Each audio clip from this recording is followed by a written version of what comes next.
Hey everyone, this is me, Matthew Horton, back again just to explain something to you. This is actually two different things here. Number one, I'm just going to break down what being childish is versus what being mature means. Or basically immature versus mature, so people get that. And people got the meanings to mature and immature backwards, so I'm gonna correct it so you understand what it actually is.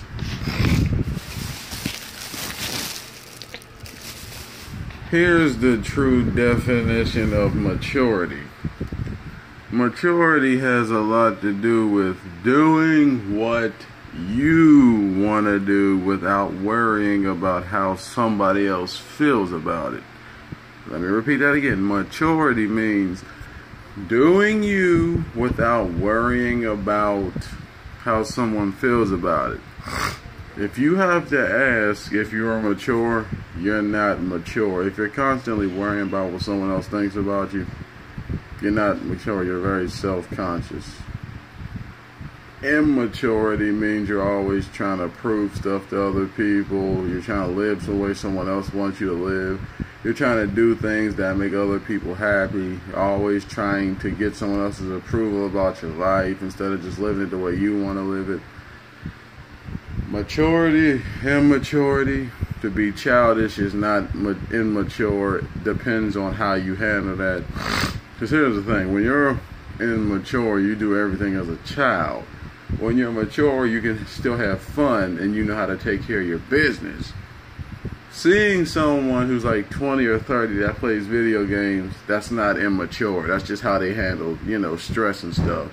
If all you do is play video games and you don't work, you don't handle your business, you don't pay your bills, you don't take care of your, life and, stuff like that, that's immature. But if you want to go to Disney World or Kennywood or play video games or whatever, a lot of people, that's like a childhood thing. Some people grow up and they don't get to grow up right, so they get to, they try to live out their childhood while they, when they're older, because they missed out on it while they were younger. Sometimes that's a psychological thing. And the only reason somebody would call someone else immature is because they themselves are immature and they see someone else living the life that person wants to live and makes them happy. And the person who's immature is always going to mock the mature person for doing what's on their heart and not caring about what people think about it. So somebody has to call you immature, it's because they're immature. If you have to ask somebody if you're mature, you're not. Maturity is natural. Either you got it or you don't. People can sense it on you. And the thing with that is,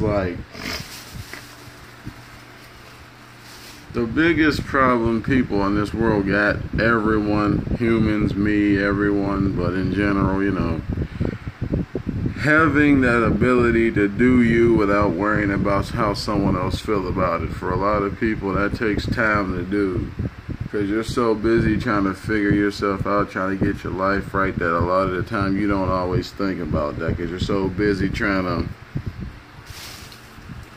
do what makes other people happy that you forget to make yourself happy. So remember again, maturity has a lot to do with being who you are without worrying about other people.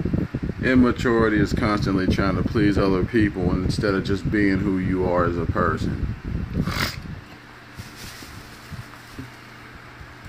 And the other thing is, parents, stop trying to live through your children. Your glory days are over. If you didn't get to do what you wanted as a youngin', that's your problem, that's your fault. I don't know what stopped it. Maybe it was someone else's fault. Maybe you just didn't try hard enough. But stop trying to live through your kids. It's not cool. God made them for a different reason than He made you. If you didn't live out your childhood fantasies, please don't force them to do it. It's not right. He didn't make them for whatever He made you for. Stop trying to get them to go to whatever college you want them to go to. Stop trying to get them interested in whatever you want them to get interested into. Stop trying to have them date who you think they should date. Stop trying to have them love who you think they should love. Stop trying to get them to think, dress, talk, walk, act how you want them to act, do what you want them to do. They're not a robot. They're a human being with feelings and decisions and free will like anybody else. If you didn't get that life that you wanted, please don't live through them, because that'll end badly. You know, here's the thing with that. Depending on how much they respect you, they might do it. Or if they're in your will or something and they're trying to keep themselves in your will, like to get stuff from you when you die, if you understand what I'm saying. A lot of the time they don't be wanting to do what you want them to do, but because you have a will that's in place, a lot of the time they want to stay on that will. Or if they live in your house, they're afraid to be kicked out, so they try to do what you want them to do just to keep that roof over their head, or so you'll pay for them to go to college, or you'll keep giving them money or doing whatever it is they want you to do for them. A lot of the time when they're inside, they want to say, I don't want to do this, but A, they'll feel like they're disappointing you, or B, they'll feel like you're not going to love them if you don't do what they want you to do. And for parents, stop doing that. That's not funny, because a lot of the time your children will self-destruct if you do that, or they'll just be plain unhappy. But every time they're around you, they'll pretend like they're happy.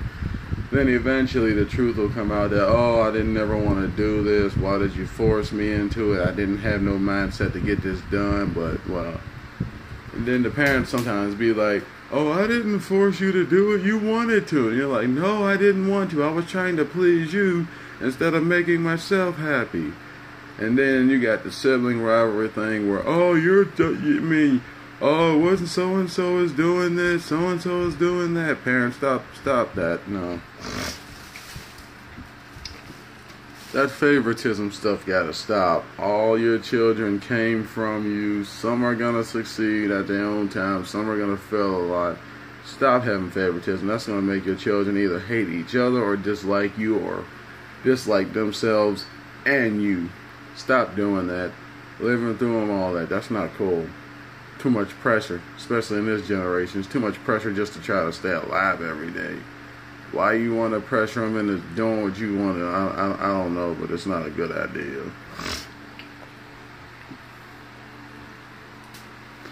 But, yeah, and just so it's understood,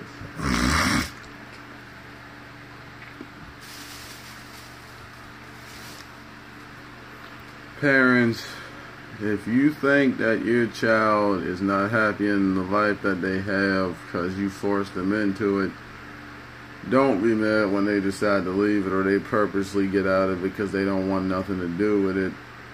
Or they might not even tell you. They might tell their siblings or someone they trust, because they're just like, I'm trying to please my parents so they don't kick me out, so they don't stop paying for my life, so they don't take me off their will or something like that.